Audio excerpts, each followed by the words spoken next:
안녕하세요. 부동산입니다. 오늘도 저녁 늦은 시간에 뉴스를 읽어보도록 하겠습니다. 어저께 장인뉴타운에 대해서 한 1시간 20분 정도 최고의 투자님하고 얘기 나눠봤는데 어떻게 재밌게 보셨나요? 못 보신 분들 있으시면 꼭 보시길 권할게요. 장인뉴타운에 관심이 있으신 분들은 말이죠. 전반적으로 좀 어떻게 흘러왔고 어떻게 지금 진행되고 있는지 얘기를 잘 정리된 영상이라고 생각이 되는데요. 그리고 다음 주에는 아마도 원래 그 방송 중에는 이문 휘경 뉴타운 얘기를 할까 하다가 그래도 기왕이면 올해 내년 이렇게 분양들이 좀 많이 몰려 있어서 아무래도 청약하시려는 분들이 조금 빨리 정보를 캐치할 수 있는 지역을 보는 게 좋겠다 싶어서 분양 물량들이 좀 나올 때 중심으로 얘기를 해보려고 그래요. 그래서 올해 분양들 많이 예정되어 있는 신길뉴타운 얘기를 다음 주에는 아마 해볼 것 같습니다. 많이 기대해 주셨으면 좋겠고요. 빠르게 오늘 뉴스들 또 몇 개 읽어보도록 하겠습니다. 자, 첫 번째 기사입니다. 강북 재건축되어 이촌동 한강맨션, 서빙고 신동아 재건축 박차라는 기사입니다. 위치가 어디냐면 지금 이제 이촌동이라고 하는 위치는 서울 지도가 이렇게 있으면요, 서울 한가운데, 서울 한가운데 여기 용산이 있죠. 용산 서쪽으로는 흑석동, 노량진 이쪽이 있고 동쪽으로는 이제 잠원, 반포, 그 다음에 압구정 이렇게가 있는데 딱 그 중간이 바로 용산입니다. 용산에 크게 차지하고 있는 이 부지가 지금 미군 부대가 쓰고 있는 부지고요. 그리고 그 남쪽에 보시면 여기 이렇게 요게 지금 요게 이렇게 가는 게 경의중앙선 1호선 지상으로 다니는 기차고요.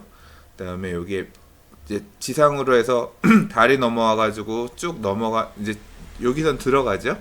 그래서 이제 들어가는 게 요게 4호선 기차고요. 그 밑으로 여기 이촌 한강공원, 이 한강공원이 있고, 그러니까 이 철길과 이 강변도로와 한강공원 사이에 이렇게 섬처럼 진짜 섬처럼 이렇게 갇혀 있는 데가 바로 동부 이촌동입니다. 이쪽이 동부 이촌동, 요 길 한강대교 넘어서 이쪽이 서부 이촌동. 그런데요, 이제 주로 이 동부 이촌동 쪽이 이렇게 면적이 좀 크죠.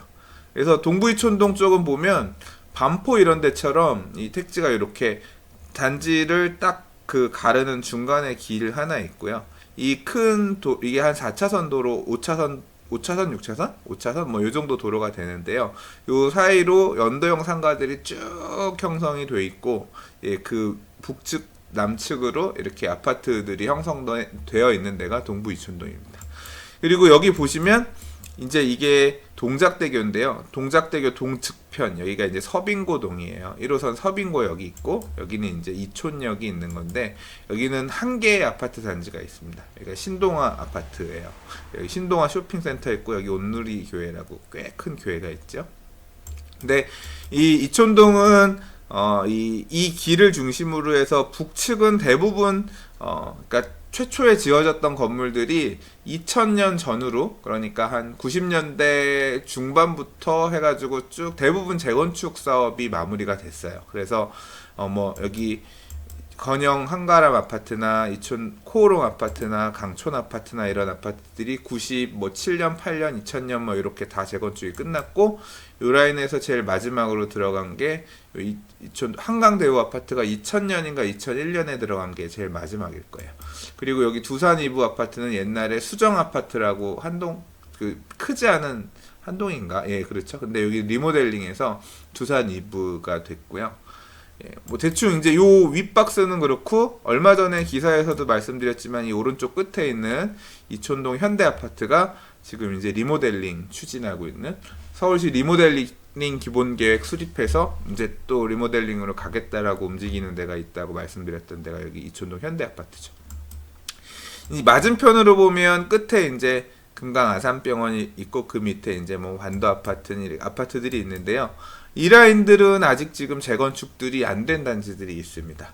이제 재건축이 된 단지가 바로 이제 최근에 된 데가 여기 레미안 이촌 첼리투스 아파트, 렉스 아파트 재건축한 데가 됐고요.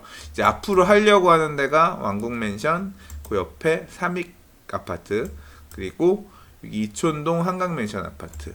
예, 여기가 지금 이제 대표적으로 해야 되는, 이촌동 안에서 재건축을 해야 되는 대표적인 하나, 둘, 세 개 단지예요. 그리고 한 군데 더 서빙고동에 있는 신동아 아파트까지도, 예, 이제 여기가 재건축을 이제 하려고 추진하고 있다라는 기사입니다. 이 한강맨션 같은 경우는 이 지도에서 잠깐 보시면, 네, 이렇게 보시면, 예, 이 위에 아파트가 있고요, 밑에 상가가 있죠. 예, 이 상가가 엄청나게 좋은 상가들이에요. 여기 보시면 상가들이 뭐 옛날 아파트라고 생각되지 않을 만큼 좋은 위치에 어마어마하게 상가들이 들어가 있는데요. 이 상가가, 이 한강맨션의 위치 자체가 보시면 이 동부 이촌동 안에 딱 중앙에 있어요. 상권으로서도 제일 좋은 위치에 있거든요. 가장 안정적인 상권이에요. 그래서 상가 갖고 있는 사람들이 재건축에 별로 그렇게 크게 딱히 어떤 그 필요성을 못 느꼈다고 해야 되나 그랬는데, 그래서 이제 재건축이 좀 지지부진한 부분도 있었는데, 얼마 전, 그러니까 3월 달인가에 이제 여기 그 상가를 가지고 계신 분들 동의가 뭐 50% 이상 넘어서면서 재건축이 가능해졌다. 그런 기사를 읽어드린 기억이 있습니다. 근데 이촌동 한강맨션 아파트가 이제 재건축을 그렇게 동의가 되면서, 그러니까 이유는 상가동 위에 아파트가 있으니까 따로 분리해서 재건축을 할 수가 없어서 좀 지지부진했는데 이제 같이 할 수 있게끔 됐다고 그래요. 뭐 간간히 기사에서는 보면 이쪽 한강변 쪽에 있는 동들에서 아직 동의가 안 나와서 뭐 약간 좀 그런 부분들 때문에 뭐 택지를 분할해서 재건축을 하느니 아니면 다시 동의를 이끌기 위해서 하느니 뭐 이제 그런 얘기들이 있긴 있는 것 같은데요. 아무튼 이 기사에서 보시면 가격이 재건축이 추진하면서 이제 그런 내용들, 제가 말씀드린 내용들이 다 이제 여기 섞여 있는 거고요. 예, 그렇게 되면서 매매가들이 지금 오르기 시작했다. 올해 가격보다 지금 한 몇 억 정도. 1월에는 22억 정도였는데 3월에는 25억 가까이, 한 2, 3억이 올랐다. 뭐 진짜 많이 올랐대요. 예, 그렇게 올랐다라는 얘기고요. 그 다음에 이쪽 신동아 아파트 같은 경우도 이제 본격적으로 재건축을 추진한다는 건데, 좀 전에 요 한강맨션은 저층이에요. 근데 요 신동아 아파트는 중층 아파트입니다. 근데 대신 평수들이 되게 커요. 얼마나 크냐면 이 보시면 이 한강변에 있는 단지들이 이게 45평인가 그럴 거고요. 이 아파트의 제일 작은 평수가 34평이고 이 중앙에 보면 60평대, 50평대 있거든요. 그러니까 중대형 아파트들이 되게 많아요.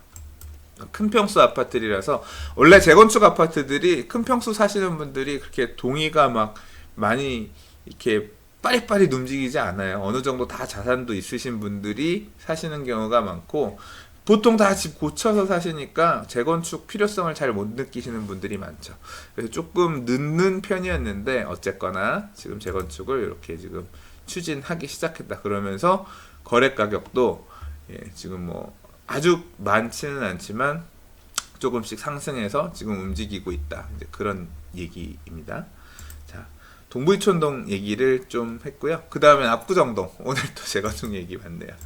압구정동 재건축 얘기인데요. 신현대 아파트의 주민 동일이 2달째 제자리 있다. 재건축에 먹구름이 끼고 있다. 뭐 압구정동 쪽 같은 경우는 이제 압구정 그 재건축을 위한 지구단위 계획 수립하고 그게 뭐 나올 거다. 이제 뭐 그런 얘기는 기사는 나왔었는데 대략 보면 압구정 지구는 이렇습니다. 좀 전에 보셨던 용산 쪽에서 쭉 넘어오면 이제 반포대교, 한남대교, 이 한남대교부터 이제 압구정이 시작합니다. 한남대교, 동호대교, 성수대교를, 그 다음에 여기 성수대교 옆에 요거는 지금 이게 도로가 아닌데 아무튼 요 성수대교랑 영동대교 가기 전까지 여기가 이제 압구정동 그 아파트 지구인데요. 지금 기사에서 얘기하고 있는 부분이 어디냐면 대충 표현하고 있는 게 여기 신현대, 구현대 이렇게 돼 있죠. 이쪽이 동호대교 서측편이 신현대고요. 그 다음에 그 옆에 가장 큰 규모로 이렇게 성수대교랑 동호대교 사이에 이렇게 큰 블럭으로 있는 게 이게 이제 압구정 현대아파트 구현대 제일 메인 블럭이라고 할 수 있고요.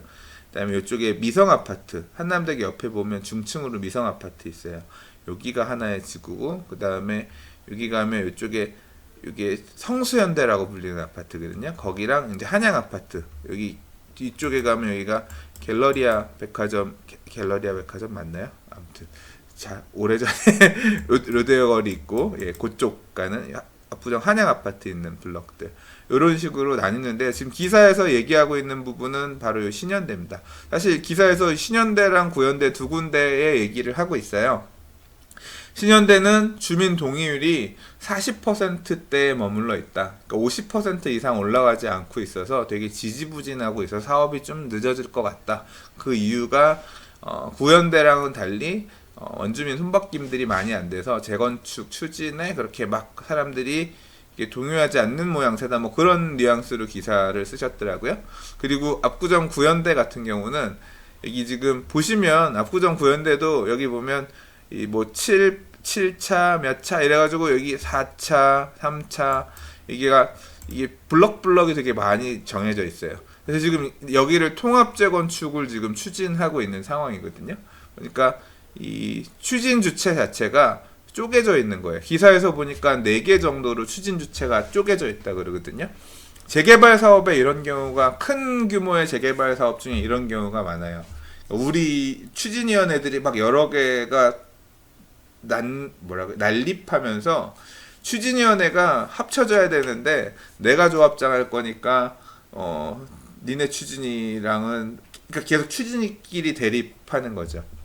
추진위가 합쳐져서 50% 이상을 가져가는 추진위가 이제 구청에서 승인해주는, 인정해주는 추진이거든요. 그리고 그 추진위가 25%의 더 동의를 모아서 75%를 만들면 조합을 설립하게 되는 건데, 지금 기사에서도 보면 추진위가, 그러니까 추진 주체들이 한 4개 정도 난립하고 있고, 서로 이견, 그러니까 이해관계죠. 예를 들면 뭐 이쪽 중심으로 추진위가 만들어지냐, 어디가 중심으로 추진위가 만들어지냐에 따라서 좀 뭐 나중에 이익과 불이익이 있을 수도 있다, 이렇게 생각하시는 분들이 있다 보니까, 사실 이런 통합 재건축 가는 과정에서 그런 문제가 사실은 되게 어려운 문제예요. 저는 참 밑그림은 좋은데, 이제 그런 거 있잖아요. 저 앞에 있는 단지에 있는 그 평수들이 뭐 배정이 유리하게 간다든가, 나중에 감정평가를 했는데 더 높게 나온다든가, 이런 것들을 주민들 사이에서 받아들이지 못하는 경우들이 꽤 많거든요. 뭐 지켜봐야 될 문제인 것 같습니다. 압구정동 재건축도 아무튼 그런 이유로 조금 뭐 늦어질 것 같다, 뭐 그런 뉘앙스의 한국경제 기사입니다. 다음 기사는 방배 5구역 재건축 3천억 원 소송전 예고라는 기사입니다. 글자를 잘 못 읽네요, 제가. 네. 방배 5구역은 3월달에 요 총회 했을 때, 3월 18일이던가요? 3월 한 달 전쯤에 총회 했을 때 제가 기사 읽었던 게 있습니다. 프리미엄 사업단 시공사를 선정했었는데, 시공사들에 대해서 이제 조합들이 시공사들을 계약 해지하면서 다른 시공사를 넣겠다, 이런 식으로 좀 나서는 그런 모습들이 그 당시에 많이 있었죠. 그래서 이제 방배 5구역이 여기 같은 경우는 실제 액션에 나서서 건설회사, 시공사를 해지하겠다라고 하는 그 내용으로 해서 이제 총회를 했고요. 그 의결한 내용을 구체적으로 이제 건설회사에다 통보를 했나봐요. 조합에서 최근 시공사 교체 통보를 했고요. 이제 시공사들이 그 건설회사 교체한다고 하니까, 이제 그러면 우리도 손해본 게 있으니 일단 니들한테 빌려준, 조합에 대여해준 대여금 환금 받고, 그 다음에 우리가 일방적으로 이렇게 시공사 해지되는 것에 따라서 발생하는 손해 부분에 대해서 손해배상 청구하겠다. 그래서 뭐 소송전이 최대 3천억 원에 달하는 소송전이 벌어질 전망이라 그래요. 근데 보세요. 조합원 토지증 소유자 수가 1206명이고 조합원 수가 1108명인데 최대 3천억 원에 달하는 소송전이면 1인당 뭐 거의 한 2억 몇천 막 이 정도 되는 거죠. 엄청 큰 규모구나. 근데 이거는 뭐 제가 판사도 아니고 뭐 어느 부분에서 어떻게 잘못이 있는 거지, 손해배상 소송이라는 게 정말 그거에 따라서 이제 정해질 부분이니까 뭐 결과가 나오겠지. 어떻게 되든. 예. 왜 이렇게 갈등 관계가 생겼는지는 잘 모르겠습니다. 근데 이게 제일 큰 문제는 그거거든요. 그러니까 원래 여기가 지분제 사업장이었습니다. 그러니까 얼마까지는 보장을 해주고 그 이상 일반 분양을 해서 남는 수익은 건설회사랑 사업 시행자인 조합이 이제 나눠서 갖겠다라고 하는 이제 지분제, 그러니까 변동 지분제 형태로 계약을 맺은 사업장이었는데, 요새 이제 분양 경기가 워낙 좋고, 그리고 이제 비싸게 분양을 해도 분양이 강남권에선 잘 되니까 조합 입장에서는 시공사를 도급제로 바꾸겠다 그랬는데, 이제 뭐 그런 협상하는 과정에서 원활치가 않았었나 봐요. 뭐 그거 말고도 다른 이유가 많이 있는 것 같더라고요, 얘기 들어보니까. 도급제 변경하면 그 남는 시행 이익을 다 조합이 가져올 수 있으니까, 사실 시장 좋을 때는 조합이 이런 식으로 가는 게 충분히 이유가 있다고 생각하고요. 그로 인해서 이제 손해배상 청구 소송과 함께 여러 가지 이제 좀 시끌시끌해질 모양인 것 같아요. 한편으로는 이제 시공사 해지가 됐으니까 조합은 이제 다른 시공사를 선정하겠다고 하는데요.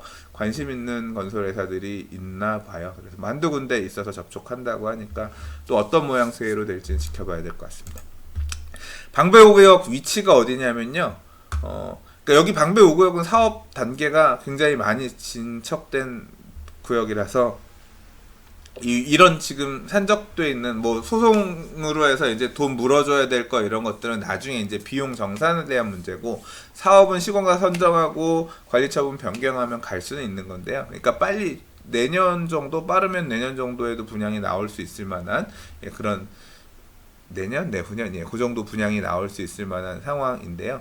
위치는 보시면 이게 그 7호선 이수역, 4호선 총신대 입구역, 2호선 방배역, 7호선 내방역 사이에 있는 요 블럭이에요. 요 박스. 이수중학교 있고, 여기 방배 롯데캐슬 아르떼 아파트, 여기가 방배 2-6구역이거든요. 그 동측입니다. 지형상으로 보면 여기가 좀 지대가 높아요. 그래서 이렇게 쭉 올라가는 형태. 예. 그러니까 이쪽 지대가 좀 19번 도로던가, 여기 이쪽 이 위에 언덕 위에 보면 쭉 언덕 위로 도로가 있거든요. 예. 방배 중앙로. 모르겠다. 13번 도로든가 아무튼 있고, 그 밑에 있는 이 블럭인데요.